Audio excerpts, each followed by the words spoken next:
Allô à toi et bienvenue à Why Not Land, épisode 13. Aujourd'hui, je te demande, c'est quoi ton anane quand tu bouges?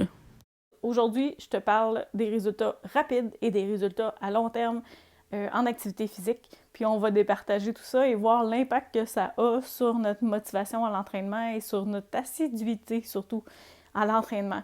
Donc moi, ce que je constate dans ma pratique depuis le début, c'est que les gens qui vont s'entraîner d'une manière régulière, constante, puis les gens qui arrêteront pratiquement jamais l'entraînement, sauf en raison de blessures ou de conditions vraiment limitantes, ces gens-là, souvent, vont focusser sur les bienfaits à court terme, les bienfaits immédiats de l'entraînement.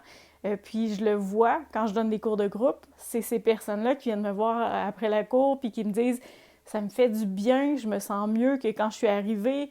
Ah, merci, ça me fait du bien, j'avais besoin de me changer les idées, j'avais besoin de passer mon stress, ma colère, mon anxiété, etc. Donc, les gens qui vont être attentifs à leur état avant, après entraînement, puis à mettre l'accent sur les bénéfices immédiats, ce qu'ils ressentent tout de suite après l'entraînement, vont être plus motivés à récidiver tout de suite après. C'est-à-dire, si je m'entraîne le lundi, je ressens les bienfaits, je focus là-dessus, puis je me dis, je sors de là et je suis conscient ou je suis attentif à l'effet que ça me fait et l'état que je suis, ben, je vais avoir plus de facilité à me bouger et à me mettre en action pour récidiver le mercredi ou le vendredi.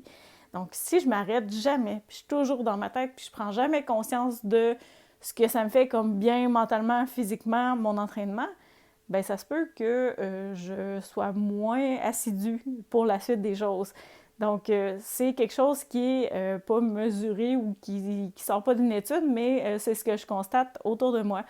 Même chose dans mon cas, quand je vais courir, le feeling qu'on a après la course, tous ceux qui courent régulièrement, vous êtes capable de mettre le doigt là-dessus, on se sent vivant, on se sent puissant, on se sent quasiment invincible après une course. Puis si vous avez fait des intervalles puis des sprints, on sent encore plus le rush de l'adrénaline puis le petit high qu'on a après l'entraînement. Puis on a respiré profondément, on se sent ravivé, on se sent revitalisé, on se sent beaucoup plus énergique, même si l'entraînement a été quand même exigeant physiquement. Donc ce feeling-là, si je le note et je le remarque à chaque fois que je m'entraîne, je vais avoir hâte à ma prochaine sortie de course, je vais avoir hâte à mon prochain entraînement. Tandis que si je m'arrête jamais à ça, puis tout de suite quand j'ai fini ma course, je m'en vais, puis je prends pas le temps de constater ça, ça se peut que je passe droit là-dessus, puis que j'aille plus de facilité à sauter peut-être les entraînements suivants parce que je me suis pas arrêtée à ce que ça me fait à court terme. Si les gens focusent sur les bienfaits à long terme, c'est-à-dire la perte de poids, les bénéfices santé, par exemple, améliorer la glycémie, améliorer l'hypertension, si je mets mon attention sur un objectif à long terme qui est difficile à mesurer tout de suite après l'entraînement, ça se peut que je perde ma motivation en chemin, ça se peut que je me décourage, ça se peut que je vois ça comme trop gros, trop loin, inatteignable, etc.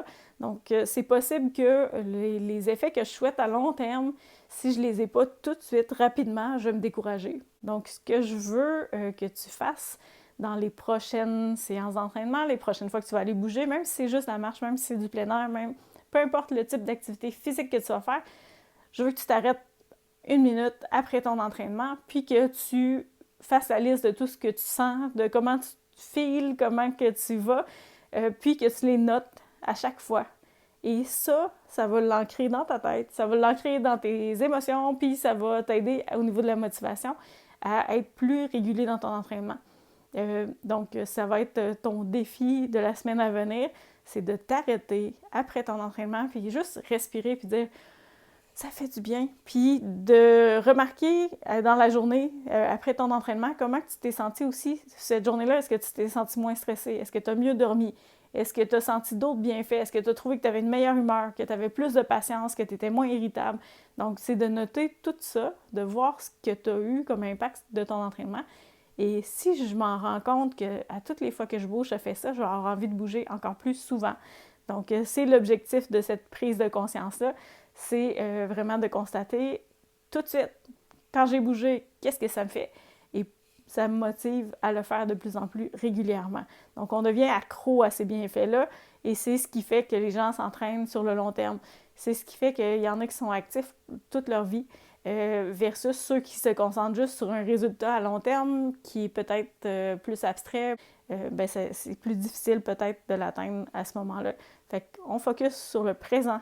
Qu'est-ce que ça nous donne? Et parce qu'à toutes les fois qu'on met le focus sur le présent et les bienfaits, on va être convaincu des bienfaits de bouger. Et les résultats et le reste qu'on vise de toute façon va arriver ultimement. Donc, ça va se faire tout seul sans qu'on mette notre attention sur la balance, sur la composition corporelle, sur mon niveau de cardio, etc. Ça va venir parce que si je suis assidue dans mon entraînement, tout ça va se faire naturellement, sans que je mette mon attention là-dessus. Donc voilà mon petit conseil pour cette semaine. Merci de ton écoute. Tu peux joindre le groupe privé Facebook Bienvenue à Why Not Land, la communauté, pour obtenir les outils gratuits et les tableaux et les petits formulaires à remplir à la suite de chaque podcast pour t'aider si tu as besoin de le mettre par écrit pour toi, visuellement.